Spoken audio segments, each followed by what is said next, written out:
O Senhor esteja convosco. Proclamação do Evangelho de Jesus Cristo, segundo João.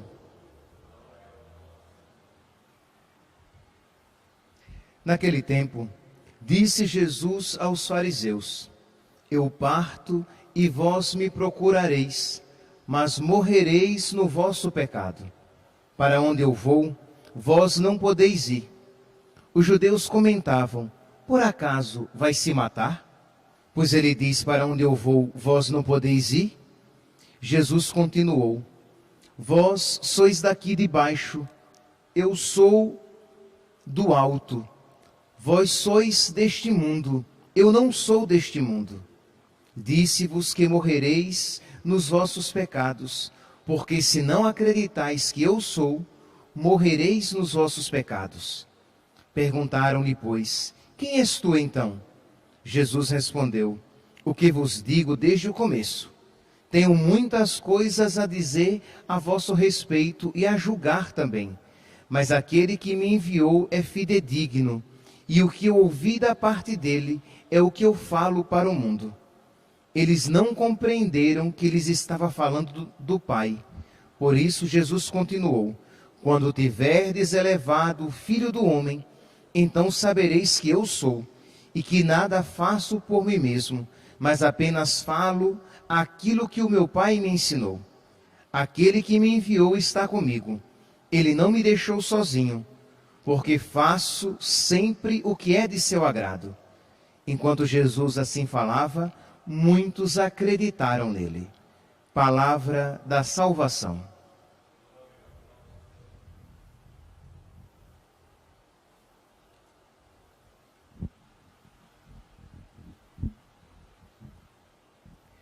Caríssimos irmãos e irmãs, estamos celebrando a terça-feira da quinta semana da Quaresma, e a liturgia de hoje nos dá a ocasião de nós refletirmos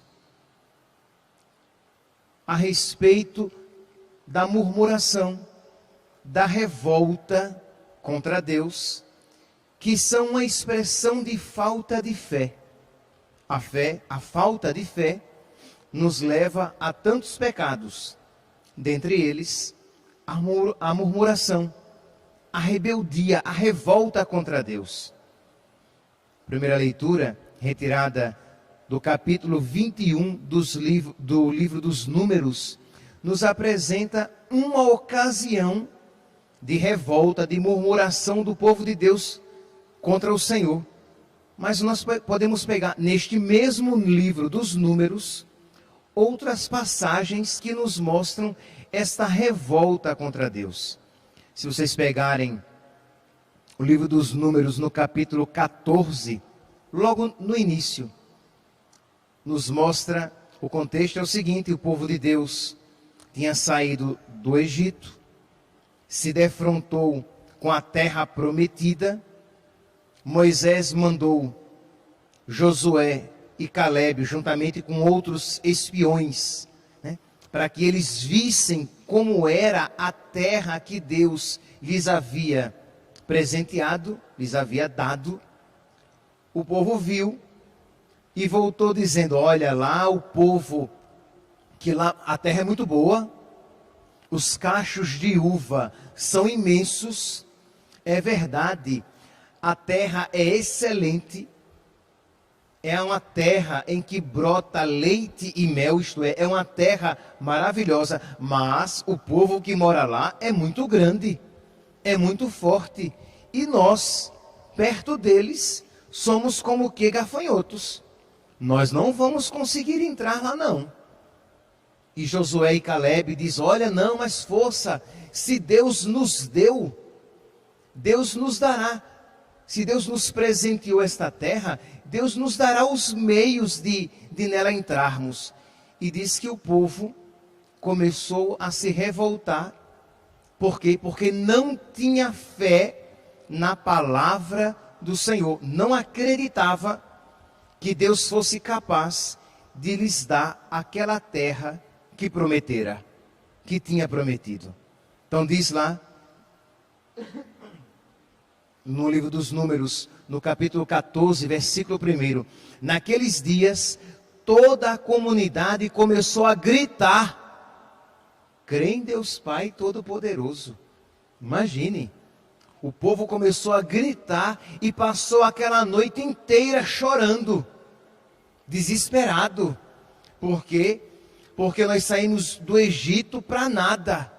Nós saímos do Egito, onde nós tínhamos as panelas cheias de carne e de cebola, e nós viemos para cá e não vamos conseguir entrar nessa terra que estão dizendo que Deus nos presenteou. Percebe aqui a falta de fé que levou o povo ao desespero, à revolta, à murmuração.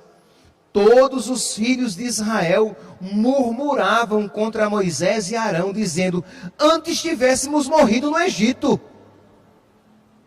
A falta de fé que leva agora à blasfêmia contra Deus.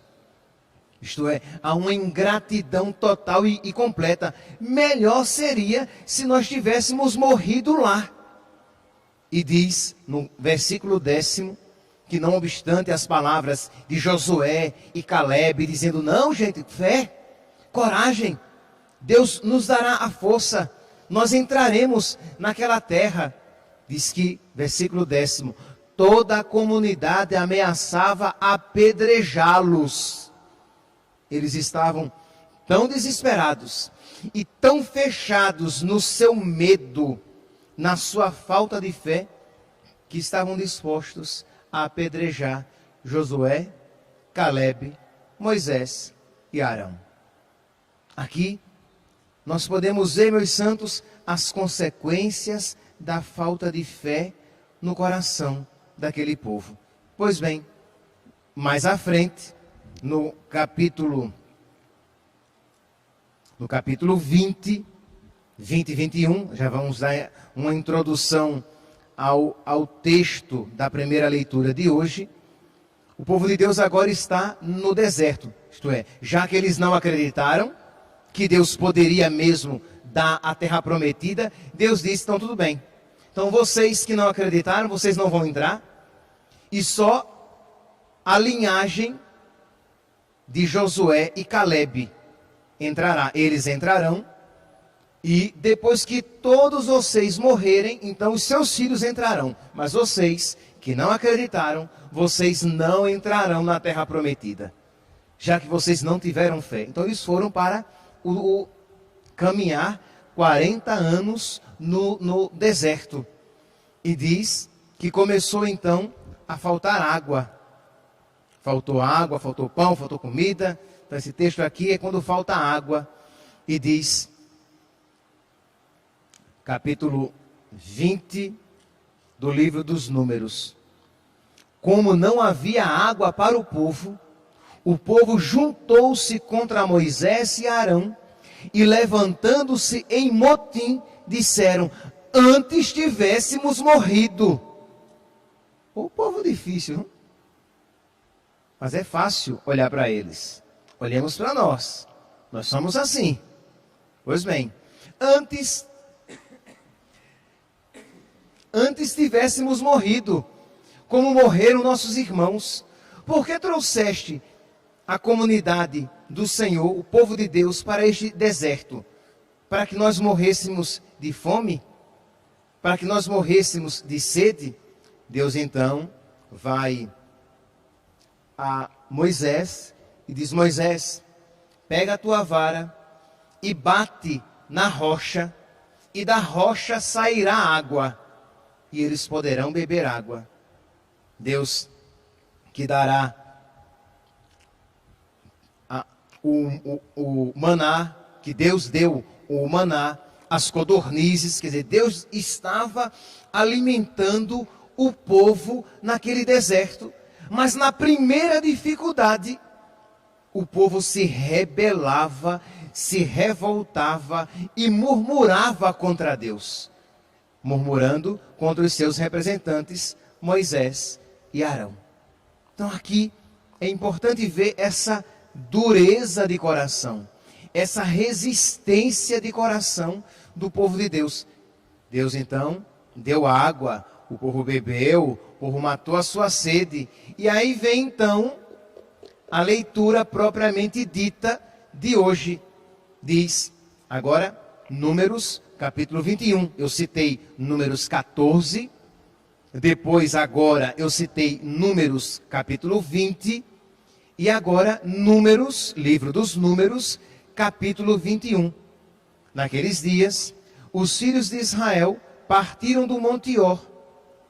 E durante a viagem, o povo começou a impacientar-se, a murmurar, e se pôs a falar contra Deus e contra Moisés, dizendo: por que nos fizeste sair do Egito para morrermos no deserto? Não há pão, falta água. Eles tinham acabado de tomar água, tá? Deus tinha acabado de fazer brotar água da rocha, água da pedra.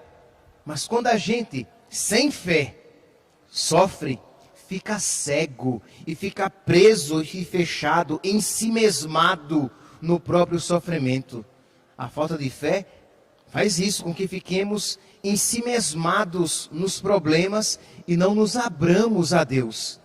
Pois bem, falta-nos água, já estamos com nojo desse alimento miserável, o maná. Imagine, Deus que estava alimentando aquele povo com o maná todos os dias, e o povo diz o quê? Eu estou com nojo desse alimento, eu não suporto mais esse alimento, ele me dá náuseas. A ingratidão, a falta de fé do povo que leva à ingratidão. Então o Senhor mandou contra o povo serpentes venenosas e morreu muita gente em Israel. Por que Deus fez isso? Porque Deus, misericordiosamente, repreendeu o seu povo para que o seu povo voltasse atrás, se arrependesse do seu pecado e se abrisse a Deus.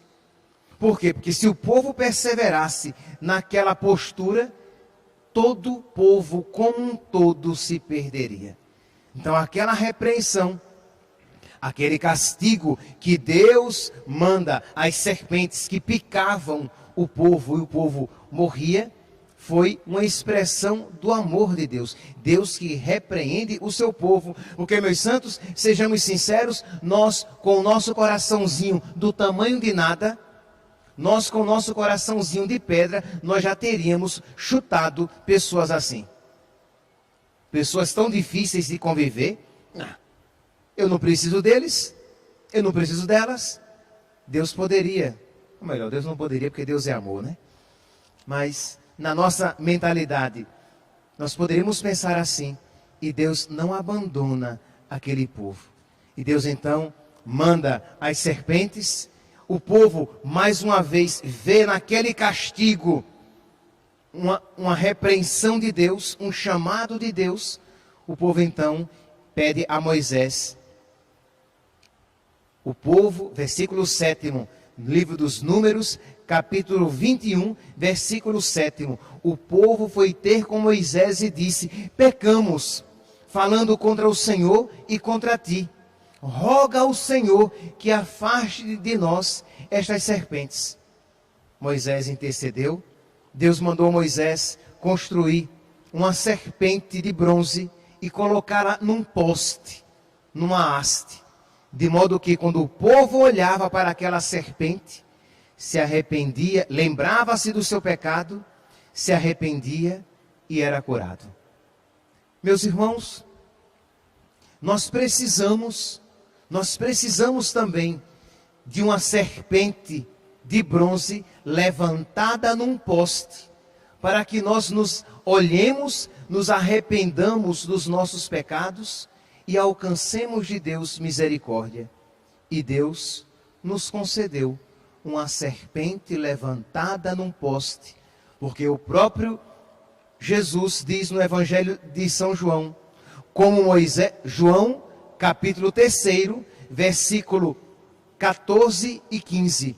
Como Moisés no deserto levantou a serpente, assim será levantado o Filho do Homem, para que todo aquele que nele crê tenha a vida eterna. E se você for Mas um versículo à frente, você vai ler no versículo 16, João, capítulo 3, versículo 16, tão conhecido a nós. Deus amou tanto o mundo que nos deu o seu Filho, para que todo aquele que nele crê não pereça, mas tenha a vida eterna. De modo, meus santos, que nós, nas nossas casas, e se você, que pena, mas se você em casa não tiver um crucifixo para contemplar, que você contemple Jesus crucificado no seu coração e peça perdão a Deus pelas suas misérias. Peça perdão a Deus pelas suas revoltas. Peça perdão a Deus pelas suas murmurações. E quando isso eu falo, é sempre bom nesse período agora de peste, de pandemia, é sempre bom repetir. Eu não estou me referindo apenas às suas faltas de impaciência, à sua revolta e à sua murmuração contra Deus neste perigo em que a doença se aproxima, em que as pessoas estão perdendo o emprego, em que as pessoas estão ganhando menos, em que alguns alimentos estão sumindo. Sim, é também neste período de você mais do que nunca se colocar diante de Deus e dizer: Senhor, com a tua graça eu não irei perder a fé nestes momentos de dificuldade. Com a tua graça eu não irei murmurar. Com a tua graça, eu não irei me rebelar contra ti, como o povo se rebelou no deserto, como o povo se rebelou quando faltou água, quando o povo se rebelou porque comia todos os dias aquele mesmo e único alimento. Eu não vou me rebelar, mas não apenas isso, mas também quando você faz um exame de consciência e você se recorda de todas as suas rebeliões, de todas as suas murmurações, de todas as suas expressões de falta de fé. E você volta lá atrás, porque para Deus, com Deus isso é possível. Você volta para aquelas ocasiões em que você teve atitudes sem fé, de revolta e murmuração, e você refaz aquela atitude na presença de nosso Senhor. Em que você retorna, por exemplo, às missas, quando você participava e quando o padre dizia, e você que tinha acabado de receber Jesus na Eucaristia, o padre dizia: ide em paz e o Senhor vos acompanhe, e você, por falta de generosidade, você não tinha 5 minutos para dar a Deus em ação de graças, você ia imediatamente correndo para os seus afazeres, não queria permanecer na igreja e se entreter com nosso Senhor no seu coração. E conversar com Jesus eucarístico, vivo, fisicamente presente no seu coração. Então, de você pedir perdão a Deus por aquela falta de fé. Porque, meu santo, se você tivesse fé, verdadeiramente fé eucarística, você não sairia logo, imediatamente da igreja e voltaria para os seus afazeres, volta já com o celular na mão para mandar um zap para alguém, para ligar para uma outra pessoa, quando a pessoa, por excelência, Jesus, está ainda fisicamente presente no seu coração. Quer dizer, é uma ocasião de você voltar atrás e dizer: misericórdia, Senhor, pela minha falta de fé. Misericórdia, Senhor, porque eu fiz pouco caso dos teus mandamentos, quando eu sabia que eu estava fazendo o que não te agradava, quando eu sabia que a minha atitude era uma atitude de revolta e de rebeldia, e que mesmo assim eu não me emendava. Pois bem, olhando para o crucifixo, olhando para aquele que foi levantado para a nossa salvação, você reconhece os seus pecados, você reconhece as suas faltas, você pede perdão a Deus e alcança a misericórdia de nosso Senhor. O povo no deserto alcançou misericórdia porque, olhando para a serpente de bronze levantada no poste, recordou-se do seu pecado, pediu perdão a Deus e alcançou misericórdia. Façamos nós, porque nós temos não simplesmente uma serpente de bronze levantada num poste. Nós temos o Filho de Deus levantado num poste para a nossa salvação. Nós temos o Filho de Deus pregado numa cruz por amor a nós. Deus amou tanto o mundo que nos deu o seu Filho. Como Moisés no deserto, João, capítulo 3, versículo 13 e 14 e 15. Como Moisés no deserto levantou a serpente, assim o Filho do Homem será levantado. Para quê? Para que todo aquele que nele crê tenha vida eterna. Para que todo aquele que nele crê não pereça, mas tenha a vida eterna. É amor de Deus. Então que hoje a nossa oração seja com os nossos olhos voltados a Jesus crucificado. Olhando para Jesus, pedir a Jesus a graça do arrependimento. Não apenas do arrependimento do intelecto iluminado pela fé, que já é suficiente. Isto é, você vê pela sua inteligência iluminada pela fé que aquilo que você fez foi pecado, que aquilo que você fez foi rebeldia, que aquela atitude foi uma atitude de falta de fé, quando você vinha de cara moada para a missa, quando você ficava olhando no relógio, que não via a hora que a missa terminasse, para ir assistir o programa de televisão ou navegar na net. Pois bem, você então, com a sua inteligência iluminada pela fé, você diz, isso é pecado, isso não é justo. Não é justo que eu seja tão mesquinho com Deus. Isso já é necessário, suficiente para você alcançar a misericórdia de Deus, mas não é ainda plenamente, não é a expressão perfeita. Então peça a Deus um arrependimento mais profundo, peça a Deus um arrependimento mais interior, peça a Deus uma contrição mais perfeita. Meu Deus, que eu de verdade, profundamente me arrependa dos meus pecados, de modo que eu seja capaz de chorar as minhas misérias, de modo que eu de verdade me emende, de modo que eu comece a ter, já desde agora, uma postura diferente. E eu não tenho dúvidas, meu santo, que se você isso rezar, você isso alcançará, porque isso Deus quer nos conceder. A graça de um arrependimento verdadeiro, a graça de um rompimento com o pecado, a graça de uma contrição perfeita. Supliquemos, contemplando Jesus crucificado, supliquemos a sua misericórdia, para que ela restaure as nossas vidas e nos faça homens e mulheres santos. Louvado seja nosso Senhor Jesus Cristo, para sempre seja louvado.